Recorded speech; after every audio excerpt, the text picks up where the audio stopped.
as you mentioned it, while we're going through the buying process and due diligence and the steps, we want to explain briefly. A lot of people ask us, our agency, and me as a property advisor, as a buyer and seller and so on, can I buy as a private or should I buy with a company, a Spanish company, it's called an SL? Just briefly go over what you would recommend a person by buying as a person contra buying as an SL.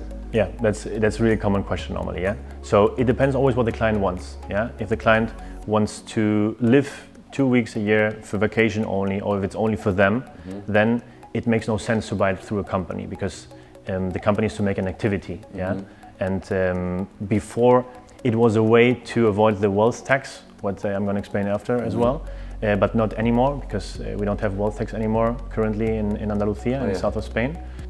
If the client wants to invest his money in a property because he wants to refurbish the house and sell it after, then he would do it with the SL because he will have good reductions of taxes in the purchase. So basically what you could say is that if you're actively going to be involved in the property, do reformas, rent it out and so on, SL could be a better option? Yeah, it could be a better option, yeah.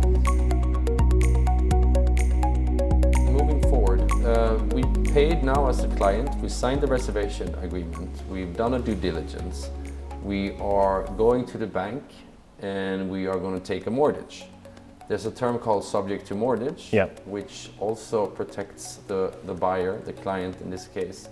How? In what way is this a good component for a buyer? So exactly, Victor. As you said, once we did the reservation contract, what is normally between 6,000 and 10,000 euros if we would be in a property up to 1 million. If it's more expensive than the reservation fees, it's up to the parties. But once we did this payment of the reservation, that means that the seller's putting the property off the market, so no one can make an offer, and we have 2 or 3 weeks for the due diligence. So we make the work, we do the work as a lawyers. If everything is okay, we go to the private purchase contract. What is a buying contract? You get the ownership already legally with a payment of a 10% normally.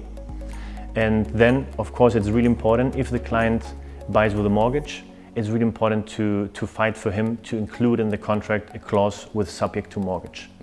Because he's not going to know if he gets the mortgage until a further step where he already made down payments. I see. So in order to save these down payments, we include this clause, what means that if he gets the mortgage, we buy, and if he doesn't get the mortgage, we could pull out and recover our money.